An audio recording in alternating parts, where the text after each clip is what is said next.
Yes guys, gawa tayo ng DIY na adapter na galing sa mga junk ko na wala na yung sira na yung yung charger ko so gawa ko ng medyo malaki-laki para pwedeng pantest ng battery. So ito puro nakahoy ko, ito yung mga gagamitin kong mga pakalat-kalat. Then asan ba yung malinisan man lang ako lawang.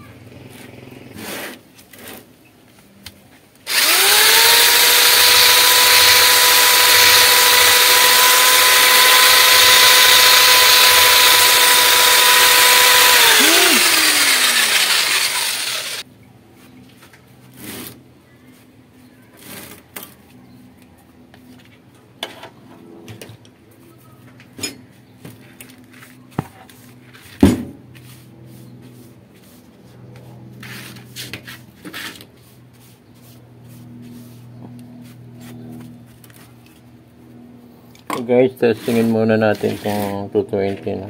Hindi ko pa natetest to. So ito yung rectifier ko. Ito yung dating nakalagay 1000 microfarad 50 volts, pero ano na, bloated na, bumukan na. So testingin muna natin tong power supply, no? Mamaya linis ako ng linis, sira naman yung transformer. So ngayon natin ng power siya, ng power cord.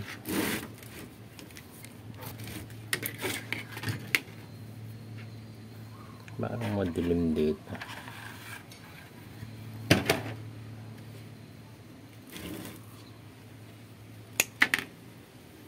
Power cord na siya.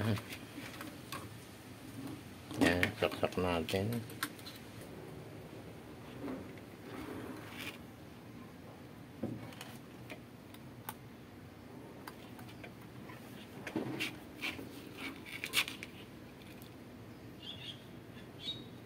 Yun, tama. Ilan pala nakadiyan. 117, so 110 volts, 110, okay, acceptable. 25 volts to 24, okay din. Baka may hindi na accurate yung tester ko, or 25 nga. So 25 volts, okay, working. Then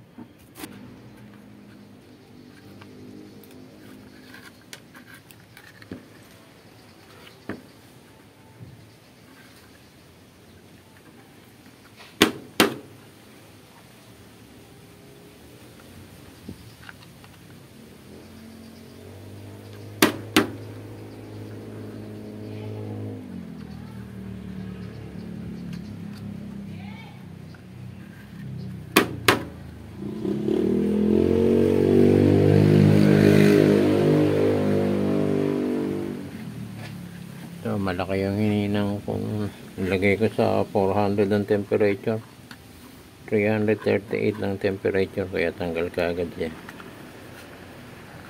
Ba tayo lumabas?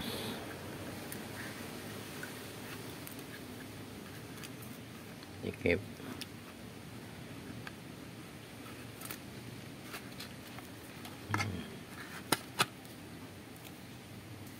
Putok.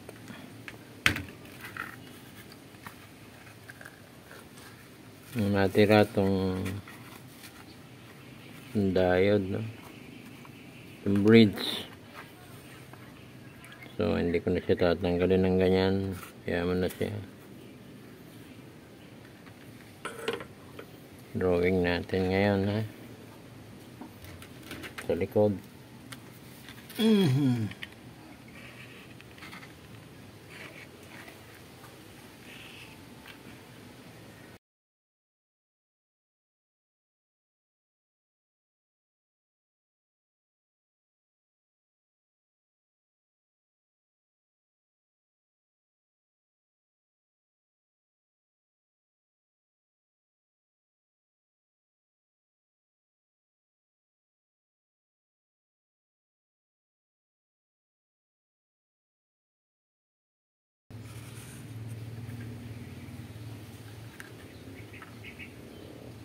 May natin itong positive. Ito. Iba ang butas.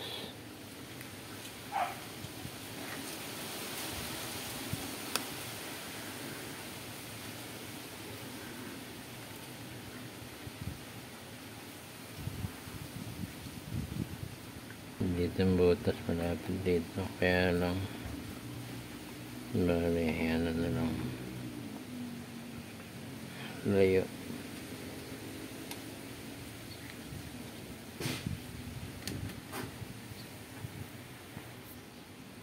Yes guys.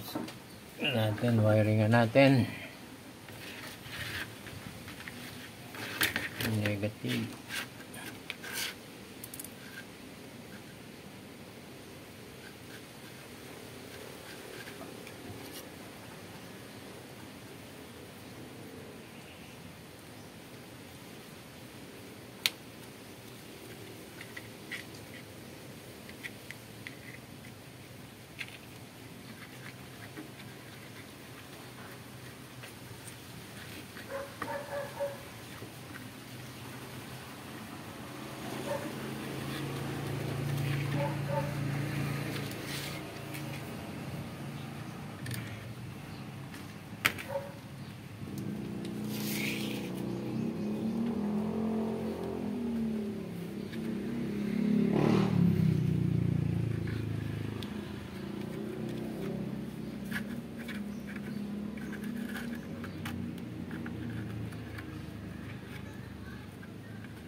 So guys, testing natin. So yung naunang diode may mga leak na yan.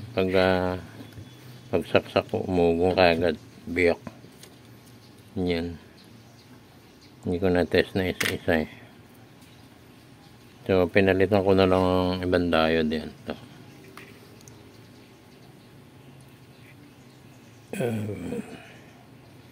testing natin.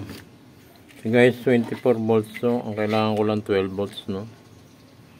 So, ang ginawa ko, ni-reduce ko na lang muna yung voltage dito sa transformer. Ito yung, ilagay ko lang muna sa 110. Hindi ko sasaksak sa 220. Kasi masyadong mataas yung 24 eh. Aangat pa yan sa 4. Hanggang 30 pag nilagay mo sa ano.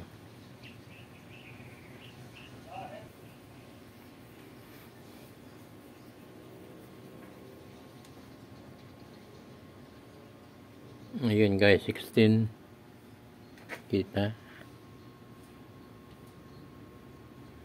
So testing natin ngayon pag may load, no. I-charge ako ng battery. Tingnan natin. Okay,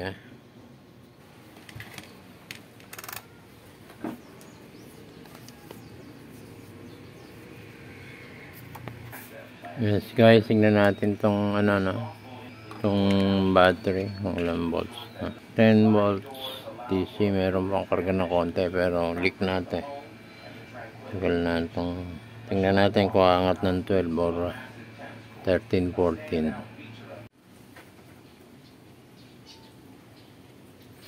So guys, tingnan natin kung kumarga na. Tanggalin natin tong ano. After 15 minutes. Tingnan natin to.